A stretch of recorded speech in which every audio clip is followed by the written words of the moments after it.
The rain had been falling for hours, soft but relentless, like the sky itself was tired of holding back its grief. In the small town of Everglade Hills, where streetlights flickered against the wet pavement, a man named Ethan Cole sat by his apartment window, staring blankly into the gray. The clock on the wall read 11:52 p.m. His eyes were heavy, not just from exhaustion but from the weight of months of silent struggle. Bills piled on the counter, eviction notice taped to the fridge, and the sound of his 7-year-old daughter, Maya, softly snoring on the couch behind him. She had fallen asleep waiting for her dad to return from another failed job interview. That night, Ethan had almost given up. But sometimes, when life decides to test your breaking point, it doesn't do it with noise, it does it quietly. As he was about to turn off the lights, a faint knock came from the door. It was timid, uncertain, almost drowned by the rain. Ethan hesitated, glancing at Maya, then stood and walked to the door. When he opened it, a soaked woman stood there, shivering beneath an oversized coat. Her hair clung to her face, eyes red and swollen. She couldn't have been older than 30.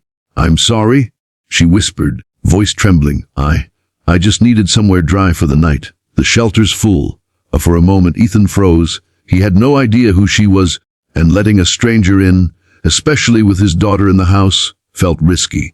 But something in her eyes wasn't threatening, it was broken, familiar. The kind of broken he saw in the mirror every morning. He stepped aside. "You can stay on the couch," he said simply. "Just for the night." She nodded, barely whispering a thank you before curling up under the thin blanket he offered.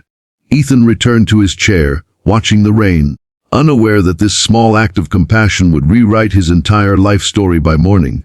If you believe kindness and second chances can change lives, please like, comment, share, and subscribe to Kindness Journal. Every story here is a reminder that one small act can ripple into something extraordinary. The woman's name was Nora Hale. She spoke little that night, and Ethan didn't pry. In the soft light of dawn, Maya woke first, surprised to see a stranger asleep on their couch. She tiptoed to her father's side and whispered, "Daddy, who's that?" Ethan smiled gently. "Just someone who needed a place to stay." Maya thought for a moment, then placed her stuffed bunny next to the woman before going to brush her teeth. When Nora woke, she looked confused, embarrassed even, at the small gesture. "Your daughter's kind," she said quietly. "She gets that from you." Ethan just shrugged. "She's got more heart than I do some days." They talked as sunlight filtered through the blinds. Nora learned Ethan was a single dad. His wife had passed away 3 years earlier from a sudden illness. Since then, he had been juggling part-time jobs, trying to make rent while being there for Maya. His eyes carried a quiet sadness, the kind that doesn't need words to explain itself. Nora listened, her expression softening with every word. She didn't talk much about herself, except to say she'd lost her job, and everything spiraled since. "I was staying in my car," she admitted, her voice cracking. "But last night, I just couldn't take it anymore." Ethan offered her breakfast, scrambled eggs and toast. It wasn't much, but he shared it gladly. As she ate, she looked around the apartment.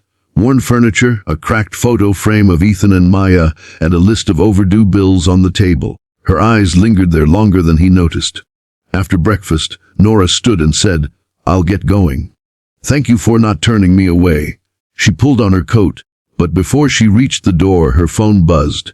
She looked at the screen, hesitated, then said, "Actually, can I make one call before I leave?" "Of course," Ethan said, smiling faintly. She stepped out to the balcony, her voice low but urgent. Ethan didn't listen. He was too busy packing Maya's lunch. But he couldn't ignore the way Nora's tone shifted, from hesitant to determined. When she returned inside, her eyes glistened with something new. "Ethan," she said, "I can't explain everything right now, but I need you to trust me for a few hours." Ethan looked puzzled. "Trust you with what?" "Just don't leave home today," she said softly. "Please?" And with that, she left. Hours passed. Ethan shrugged it off as strange but harmless. Around noon, he heard a knock again. When he opened the door, he froze. Standing there was a well-dressed man in a black suit holding a folder.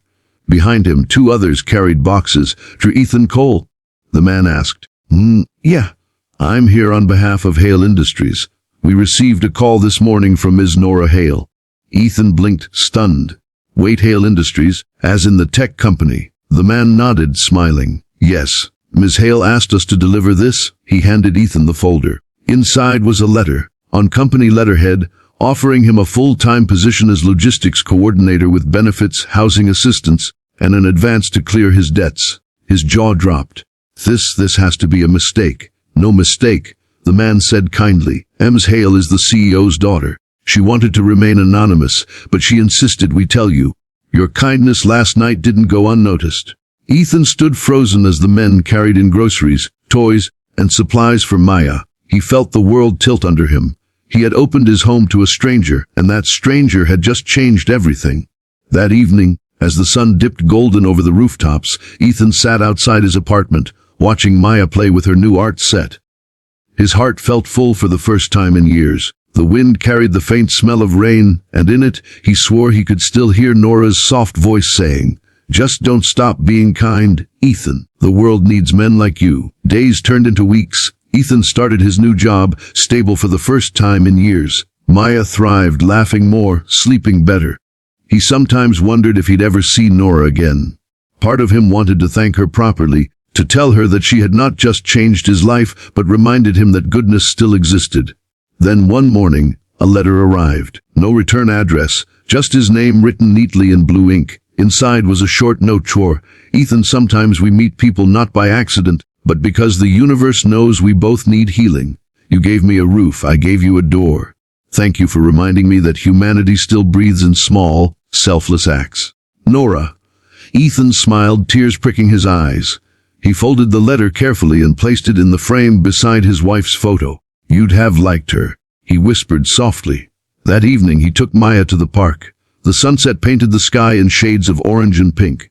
Maya ran ahead, chasing butterflies, her laughter echoing through the quiet. Ethan sat on the bench watching her, his heart swelling with gratitude. He realized life didn't always give you what you wanted. It gave you what you needed when you least expected it. He looked up at the horizon and whispered, "Thank you, Nora." Because sometimes the kindest souls are the ones who've known darkness and still choose to bring light into someone else's life. If this story touched your heart, please like, share, and subscribe to Kindness Journal. Every click helps us spread real stories of hope, humanity, and second chances. Before you scroll away, take a moment to comment. What would you have done if a stranger knocked on your door that rainy night?